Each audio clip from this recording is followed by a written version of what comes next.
என்னம்மா அஞ்சலி, dress change பண்ணிருக்கேன். நீ காலேஜ் போகும்போது வேற துணி தானே போட்டுட்டு போனேன். இப்போ என்னமாச்சு? அஞ்சலிமா, வீட்டில் யாருக்கும் தெரிய வேண்டாம். மீரா வீட்டுக்கு போனேன். மீராவோட அக்கா பொண்ணு ட்ரெஸ் நினச்சிட்டான். அதனால தான் ட்ரெஸ் சேஞ்ச் பண்ணிட்டேன் அப்படின்னு சொல்லு. சரியாம்மா? சரிங்கண்ணா. அதை ஏன் பாட்டி கேட்குறீங்க? இவட்டே கேளுங்க என்ன பண்ணான்னு. என்னம்மா பண்ண அஞ்சலி? என்னம்மா அது? பாட்டி, மீரா கிட்ட ஒரு நோட்ஸ் வாங்குறதுக்காக வீட்டுக்கு போயிருந்தேன். அவளோட அக்கா பொண்ணு கார்டனில் தண்ணி வச்சு விளையாடிட்டு இருந்தாலாம். என்கிட்டே நல்லா விளையாடுவா. நான் போனோன்னே என் மேலே ஃபுல்லாக தண்ணி அடிச்சிட்டா. ஃபுல்லாக தொப்பு தொப்பாக நினைஞ்சிட்டேனா. அதான் மீரா வீட்டிலே ட்ரெஸ் சேஞ்ச் பண்ணிட்டேன். ஏன்னா ரொம்ப ஈரமாக இருந்தேன்னா அப்படியே வர முடியாதுல்ல.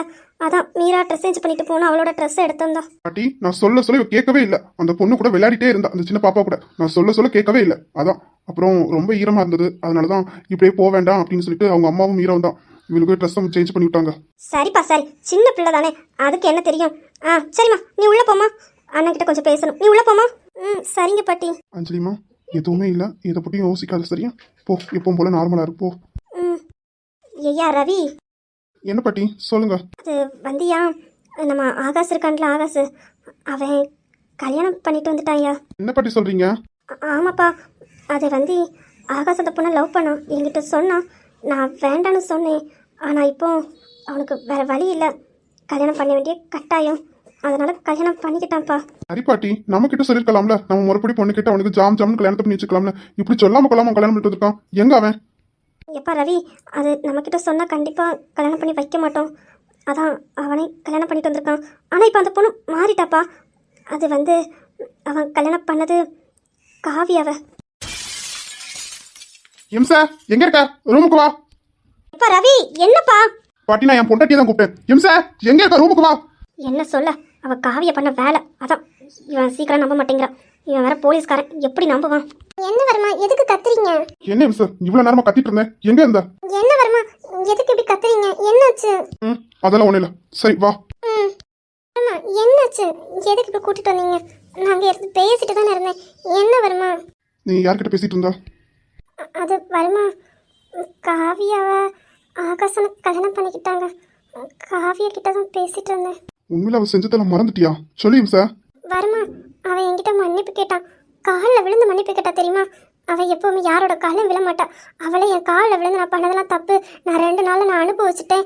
அதான் எல்லாம் இருக்கும்போது என் தலக்கணமும் என் திமிரும் அதிகமாக இருந்தது. இப்போ எதுவுமே இல்லாதப்போ தான் தெரியுது அப்படின்னு என் காலில் விழுந்து அழுது மன்னிப்பு கேட்டா. வருமா, என்ன வருமா விருப்பம்? நான் எப்படி மன்னிக்காம இருப்பேன் சொல்லு? இங்க பாரு எம்சா, நீ சின்ன பிள்ளை இல்ல. ஆனா ஒண்ணு மட்டும் சொல்றேன், நல்லா கேட்டுக்கோ. பாம்புக்கு என்னதான் பால் வீத்தினாலும் அது நம்மளை கொத்ததான் செய்யும். புரியுதா? அது நம்ம கிட்ட பால் வாங்குற வரைக்கும் அது நல்லது மாதிரி நடிக்கும். அதே இது நம்ம கிட்ட பாலை வாங்கிட்டு மறு நிமிஷம் அதோட புத்தியை தான் காமிக்கும். உனக்கு சொல்றது புரியுதுன்னு நினைக்கிறேன். இந்த போலீஸ் பையிலேருந்து வெளியே வாங்க. உங்களுக்கு நீங்க போலீஸ் ட்ரெஸ் போட்டாலே இப்படிதான். போங்க, போய் ட்ரெஸ் மாத்திட்டாங்க. போங்க போங்க. இம்சா, விளையாட்டுக்கு சொல்லல, சீரியஸா தான் சொல்றேன். உனக்கு விளையாட்டா இருக்கா? அருமா, காவியால எனக்கு இப்ப இல்ல, முன்னாடிலேருந்தே தெரியும். அவ என் ஸ்கூல் ஃப்ரெண்டு வேற. எனக்கு தெரியாதா அவ ஃபர்ஸ்ட் எப்படி இருந்தா இப்ப எப்படி இருக்கான்னு? என்ன வருமா, ஒருத்தங்க நம்ம செஞ்ச தப்ப நினைச்சு மன்னிப்பு கேட்டானா நம்ம மன்னிக்கணும். நமக்கு மன்னிக்க விருப்பம் இல்லையா, நம்ம பேசாம விலகணும். அவ என் ஃப்ரெண்டு வருமா. என்ன வருமா, அவ காலில் விழுந்து மன்னிப்பு கேட்கிறா. நான் இந்த நேரத்துல நான் மன்னிக்கலைன்னா எல்லாரும் என்ன சொல்லுவாங்க சொல்லுங்க? என்ன வருமா, நீங்களும் புரிஞ்சுக்காம பேசுறீங்க. எனக்கு இப்பவும் அவன் மேல நம்பிக்கை வரல. சரி சரி, அவளை பத்தி பேச வேண்டாம். நம்ம மட்டும் பேசுவோமே. என்ன வருமா, வந்த நேரமே இப்படியே கோவமா மூஞ்சி வச்சுட்டு இப்படி பேசிட்டு இருக்கீங்க. போங்க வருமா. இல்ல வந்தவொடனே அதை கேட்டவுடனே டென்ஷன் ஆயிட்டேன். அப்புறம் ஏதாவது சாப்பிட்டியா? அம்மா ஏதாவது குடிக்கிறந்தாங்களா? ஆமா ஆமா, இப்ப கேளுங்க. வந்த நேரத்துல காய்ச்சி முடிச்சுட்டு கத்திட்டு இப்ப வந்து கேளுங்க. என் மேல உனக்கு பாசமே இல்ல. வருமா, போ வருமா. இல்லம்மா, வெளியே ஒரு டென்ஷன். அதோட இங்க வந்தேன்னா பாட்டி சொன்னாங்க, அதோட டென்ஷன் ஏறிட்டேன். சரி கோப்படாதா என் செல்ல பொண்டாட்டில. இங்க வாடி இம்சா. ஆனா ஒண்ணு வருமா, நீங்களும் நேத்ராவும் இப்படிதான் அவளை மூஞ்சி அடிச்ச மாதிரி பேசிட்டு போட்டா. நீங்களும் அப்படிதான் இருக்கீங்க. 2 பேரும் இந்த ஒரு விதத்துல யாரையும் வச்சுக்கிற நம்பவும் மாட்டீங்க. அதுக்கு தாங்களும் என்ன சொல்றீங்க? அது குடும்ப புத்தின்னு சொல்றேன். நீங்க இப்ப அந்த குடும்பம் தான் மறந்துட்டியா என்ன? ஆமா போங்க வருமா. ஆனாலும் இருக்கீங்க பாருங்க, பாவம். அவன் மன்னிப்பு கேட்டா ரொம்ப தான் பேசுறீங்க. சும்மா இருங்க வருமா. அவ பாட்டு ஆகாசனா கூட வாழ்ந்துட்டு போறான். நம்ம பாட்டு இருக்க போறோம். என்ன வருமா, நமக்கு அவளுக்கு நீ என்ன பிரச்சனை சொல்லுங்க? சரி எனக்கிட்ட அவளை பத்தி பேசாத. எனக்கு கோவம் தான் வரும். என்கிட்ட மட்டும் அவளை பத்தி பேசவே பேசாத. அவ்வளவுதான் நான் சொல்ல முடியும். அப்புறம் நீயும் அவகிட்ட லிமிட்டாவே இரு. ரொம்ப ஃப்ரெண்டுன்னு சொல்லி பேசுன அப்புறம் வருமா யாருன்னு பாப்பா பாத்துக்கோ. என்ன வருமா மிரட்டுறீங்க? வருமா, நீ மிரட்டுற. போ வருமா, நான் எங்க அப்பா வீட்டுக்கு போறேன். ஏய் ரொம்ப பண்ணாதடி. நீ மிரட்டுறதை நான் கம்மி தாண்டி. என்ன ஆட்டி படிக்கிறது நீ தான். நாய் போன மிரட்டுறேனா? நல்லா வருவடி என் பொண்டாட்டி, இங்க வாடி. ம் ஆமாம், நான் அப்படி தான் மிரட்டுவேன். என்ன பண்ணுவீங்க? எனக்கு மிரட்டலுக்கு நீங்கள் பயந்து தான் ஆகணும். ஏன்னா நான் உங்களோட இம்சை. அப்புறம் புருஷனை கொஞ்சம் கவனிக்கிறது. ம் கவனிச்சனால தானே வயத்துல ஏதோ கவனிக்காத மாதிரியே பேசுவீங்க. போங்க. என்ன இம்சா, அதுக்காக கவனிக்க கூடாதா என்ன? ம் நல்லா வருவீங்க. வருமா, உங்களுக்கு சாப்பிட ஏதாவது எடுத்துட்டு வரவா? ஆமா ஆமா, ரொம்ப தாகமா இருக்கு. ம் இருங்க, நான் போய் உங்களுக்கு தண்ணி எடுத்துட்டு வரேன். இல்லை ஜூஸ் எடுத்துட்டு வரவா? எனக்கு எதுவுமே வேண்டாம். எனக்கு உன்னோட உதட்டு தாகம் தான் வேணும். வருமா, என்ன வருமா? போங்க வருமா, இப்படிலாம் பேசாதீங்க. வேற எப்படி பேசணும்? நீங்கள் எப்படி பேச வேண்டாம். நீங்கள் போய் ட்ரெஸ் மாற்றிட்டாங்க. போங்க போங்க. ட்ரெஸ் மாத்தவும் நீ வேணுமே. வருமா, என்ன வருமா? போங்க வருமா. என்ன போங்க, எங்க போறதுக்கு? எங்கேயும் போக வேண்டாம், ட்ரெஸ்ஸை மாற்றிட்டு வாங்க. ட்ரெஸ் மாத்த தான் உன்னை கூப்பிடுறேன். வா. வருமா, போங்க வருமா. அங்கே சுற்றி இங்கே சுற்றி இங்கே தான் வருவீங்க. என்ன வருமா, விடுங்க. போய் ட்ரெஸ் சேஞ்ச் மாற்றிட்டாங்க. போங்க. சாரிடி, வேலைன்னு உன்னை கவனிக்கவே மாட்டேங்கிறீங்களா? சாரிடி இம்சா. இருக்கட்டும் வருமா, உங்கள் வேலை அப்படி. என்ன பண்ண முடியும்? எப்பவும் வீட்லேயே இருக்க முடியும். உண்மையிலே இம்சா, நீ என்னை புரிஞ்சுக்கிட்ட, அதனால தான் நான் ஃப்ரீயாக வெளியே வேலை பார்க்க முடியுது. இல்லாமல் நீ என்னை புரிஞ்சுக்காம என்னை வீட்டுக்கே வரல, நீ என்கிட்ட சண்டை போட்ட. சத்தியமாக சொல்கிறேன், என்னால் வெளியே நிம்மதியாக வேலை கூட பார்க்க முடியாது. உண்மையிலே நீ கிடச்சதுக்கு நான் ஏதோ ஒரு புண்ணியம் பண்ணியிருக்கேன். எங்கள் அம்மா நீ இவ்வளோதான் கட்டணும்னு சொல்லிட்டு எங்கள் அப்பாட்ட சொல்லி உனக்கு கட்டி வச்சாங்க பாரு. செம்மல, எங்கள் அம்மா செமையாக பிளான் போட்டிருக்காங்க பற்றியா இம்சா? ஆமாம் ஆமாம், என்கிட்டயும் மாமா வந்து கேட்கும்போது என்ன சொல்லணும்னு தெரியாமல் தயங்கிட்டு தான் இருந்தேன். அப்புறம் மாமா சொன்னாங்களாம் நீங்களும் சமைச்சிட்டீங்கன்னு. அப்போ எனக்கு ஒரே டவுட்டு, எப்படி சமைச்சாங்க? அவங்களுக்கு தான் நம்மளை கண்டாலே பிடிக்காதுல்ல. நான் ஃபஸ்ட்டு அப்படி தான் உங்களை நினச்சிருந்தேன். அப்படின்னு நினச்சேன். அதுக்கப்புறம் தான் தெரியும் நீங்கள் என்னை எவ்வளோ லவ் பண்ணீங்க. நான் எப்போ உங்கள் மனசில் வந்து நீங்கள் சொன்னீங்கல்ல அன்றைக்கி எனக்கு ப்ரப்போஸ் பண்ணும்போது, அப்போ தான் எனக்கு தெரியும் என் வருமா என்னை இவ்வளோ தூரம் நேசிச்சிருக்காங்களா. நான் அவ்வளோக்குள்ளே உங்கள் மனசுக்குள்ளே இருந்தேன். நான் நினைக்கும் போது எனக்கு எவ்வளோ பெருமையாக இருந்தது தெரியுமா? ஆமாம், நீ கல்யாணத்துக்கு முன்னாடி எனக்கு காஃபி கூட வரல. எப்படி பேசுவேன்?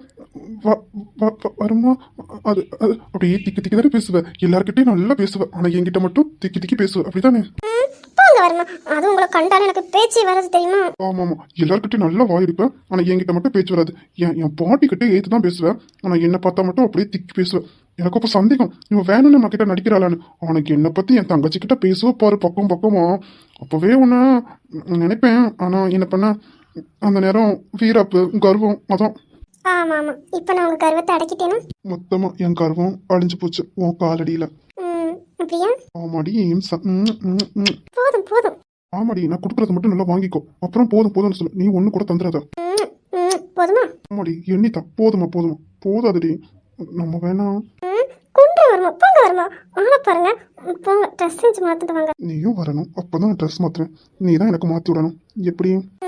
சரி வாங்க. நீ வெளியில் குதிக்கிறாய், உன்னோடு நான் என்னானதோ, கும்மாலமோ கொண்டாட்டமோ, காதல் வெளியில் நீ கற்றை கடிக்கிறாய், பிள்ளை மனம் பித்தானதோ, என்னாகுமோ? அவன் ஞாபகமா இருக்கானு ரூமுக்கு வந்தாலும் ஆளை காணும். எங்க போனா? ஓய் பொண்டாட்டி, அடியே நேத்ரா, என்ன எங்கடி இருக்கா? இங்க வா. எனக்கு கொஞ்சம் வேலை இருக்கு. என்ன சொல்லுங்க. உள்ள வந்தாதான் இவளுக்கு என்னவா? வெளியே கதவு கிட்ட நின்று என்ன வேணுமோ? ஏய் உள்ள வா. எதுக்குன்னு சொல்லுங்க, எனக்கு வேலை இருக்கு. ஆமா, இப்படி கத்தி கேளு, எல்லாரும் கேட்கட்டும். உள்ள வாடி. என்ன வந்துட்டேன்ல, சொல்லுங்க என்ன வேணும்? ஒரு புருஷன் வெளியே போயிட்டு வந்திருக்காங்களே, கூப்பிடுறாங்களே, என்ன ஏதுன்னு போய் கேட்போன்னு உனக்கு தோணுதாடி? வெளியே நின்று கதவு கிட்ட நின்று என்ன சொல்லுங்கன்னு சொல்ற? இல்ல நீங்க என்ன வெளியே வேலைக்கா போயிட்டு வரீங்க? இல்லல்ல, வீட்டில இருந்து அந்த லேப்டாப் தான் தொட்டு நிற்பீங்க. மாமா உங்களை கால் பண்ணி கூப்பிட்டாங்க, அதனால போனீங்க. இல்லைன்னா நீங்கள் போயிருக்கவே மாட்டீங்க. இப்போ தானே போய் ஒரு அரை மணி நேரம் இருக்குமா, அதுக்குள்ளே ஏதோ வேலைக்கு போயிட்டு வந்து டயர்டாக வந்து பொண்டாட்டி ஞாபகத்தில் பொண்டாட்டியை பார்க்க முடியாமல் தவிச்சு ஓடி வந்த மாதிரி கூப்பிடுறீங்கல்ல, என்னன்னு கேட்டேன். என்ன அது அரை மணி நேரமோ ஒரு மணி நேரமோ ஒரு நாள் ஃபுல்லோ பொண்டாட்டி ஞாபகம் வந்தா வீட்டுக்கு வரதானே செய்யணும். ஆமாம் வரும். வீட்டில் என்ன நடக்கு ஏது நடக்குன்னா பார்க்குறது கிடையாது. உங்கள் வேலை. ஆளை பாரு. வீட்டில் என்னவோ நடந்துட்டு போரு, நம்ம வேலையில் கரெக்டாக இருக்கணும்ல. ஆனால் உன்னையா தெரியாமல் உங்ககிட்ட நான் லவ் சொல்லிட்டேன்யா, ரொம்ப பண்ணாதீங்க. என்ன என் கஷ்டம் எனக்கு தான் தெரியும். 4 மாதம் கல்யாணம் முடிச்சு 4 மாதம் என்கிட்ட வந்தியாடி. நானா நெருங்கி வந்தாலும் உடனே இங்கே பாருங்க, என்கிட்டலாம் வர வேலை வச்சுக்காதீங்க, உடனே மூஞ்சி தூக்கிட்டு போவேன். உன்னை ஏன் நேற்று அவன் மாற்றி உன் வாயில என் காதில் சொல்ல வச்சு, அதுக்கப்புறம் நேற்று நடந்துச்சுல, அப்புறமா எப்படி சொல்லு, சும்மா இருக்க முடியுமா? ம், அது அது அப்படித்தான். இப்போ என்ன அப்படியே உனக்கு என் மேல பாசமே இல்லையா? மகேஷ், அதெல்லாம் இருக்கட்டும். வீட்டில் நடந்த நோக்க தெரியுமா? என்ன நடந்தா நமக்கு என்ன, நம்ம நம்ம வேலையை பார்ப்போம். ஐயோ, நான் உங்களை என்ன சொல்ல வரேன்னு கேளுங்க. அதுக்கப்புறம் வேணா நான் எங்கேயும் போக மாட்டேன். நீங்கள் என்ன வேணா பண்ணிக்கோங்க. இப்போ நான் என்ன சொல்ல வரேன்னு கேளுங்க.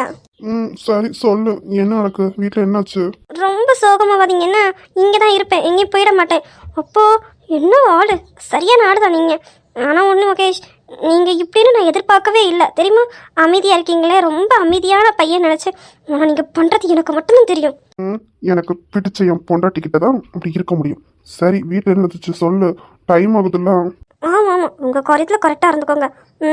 அதான் என் கூட பிறந்த என் கூறுக்கட்ட அண்ணன், அவன் என்னன்னா காவியாவை கல்யாணம் பண்ணி கூட்டின்னு வந்திருக்கான். இங்க என்ன சொல்ற? உன் அண்ணனுக்கு ஊர்வலத்துல வேற பொண்ணே கிடைக்கலையா? போய் காவியவை கல்யாணம் பண்ணிருக்கான். அதுவும் அவ இதெல்லாம் பண்ணிருக்கா, இந்த வீட்டுக்கு ஆகவே ஆகாதுன்னு தெரிஞ்சு அவளை உள்ள கூட்டிட்டு இருக்கானே. உன் அண்ணனுக்கு உண்மையில கூற அறிவு இருக்கா இல்லையா? அனுப்புவாங்க. அவள் திருந்திட்டாலாம். 2 நாள் ரோட்டில் தூங்கினாலாம். அப்புறம் சாப்பாடு இல்லாமல் பட்னியாக கிடந்தாலாம். யாருமே என்னன்னு கூட கேட்கலையா. அதில் அவள் திருந்திட்டாலாம். அவள் பண்ண தப்பெல்லாம் உணர்ந்து மன்னிப்பு கேட்டிருக்கா எல்லார்கிட்டையும். இவைய காலில் விழுந்து மன்னிப்பு கேட்டா. இமையாவும் மன்னிச்சுக்கிட்டா. வீட்லேயும் எல்லாரும் மன்னிச்சு ஏற்றுக்கிட்டாங்க. என்ன சொல்ற நேத்ரா, நிஜமாவே அவன் மாறிட்டாளா? அதெல்லாம் எனக்கு தெரியாது. அவள் திருந்துட்டாளா, உண்மையிலே மனம் வருந்தி தான் மன்னிப்பு கேட்டாளான்னு எனக்கு தெரியாது. அண்ணன் ரோட்டில் வச்சு பார்த்துருக்கான். அழுதுகிட்டே உட்காந்துருந்தாலாம். சாக போகிறேன், நான் பண்ண பாவத்துக்கு நான் உயிரோடையே இருக்கக்கூடாது, சாக போகிறேன் அப்படி இப்படின்னு அழுதுருக்கா. அண்ணனுக்கு அவளை அப்படியே விட்டுட்டு வர மனசு இல்லை. ஏன்னா அண்ணன் அவளை லவ் பண்ணாங்களே, அது எங்களுக்கு தெரியுமே. அதான் இதான் அவனுக்கு கிடச்ச சாக்குன்னு கல்யாணம் பண்ணிக்கிட்டான். ஆனா உன் அண்ணன் பெரிய ஆள் தெரியுமா? சைக்கிள் கேப்ல உள்ள போந்துட்டான் உன் அண்ணன். ஆமாம் ஆமாம், அது என்னமோ உண்மைதான். சரி சரி, பேசுறதெல்லாம் போதும், நம்ம வேலைய ஆரம்பிக்கலாமா? நீங்கள் இருக்கீங்க பாருங்க, சுற்றி சுற்றி அதிலே வந்துடுவீங்க. போங்க மகேஷ். உண்மை சொல்லட்டா, நீ எனக்கு புருஷனை கிடைச்சதுக்கு நான் ஏதோ ஒரு புண்ணியம் பண்ணியிருக்கேன். அது மட்டும் எனக்கு தெரியுது. ஏன்னா நான் இவ்வளோ துரோகம் பாவம் எவ்வளவோ செஞ்சுருக்கேன். அப்படி இருந்து நீ என்ன உண்மையை லவ் பண்ணுற, உயிருக்கு உயிரா என்னை விட்டே கொடுக்கக்கூடாதுல தெளிவாக இருந்த. எப்படி மகேஷ், அவ்வளோ பிடிக்குமா என்ன? உன்னை இப்போ இல்லடி, முன்னாடி எனக்கு ரொம்ப பிடிக்கும். என்ன அப்போ யார்கிட்டே அதெல்லாம் பேச மாட்டேன்ல, அதனால உன்னை பார்த்துட்டே போவேன். உன்னை மட்டுமே பார்த்துட்டு இருப்பேன்.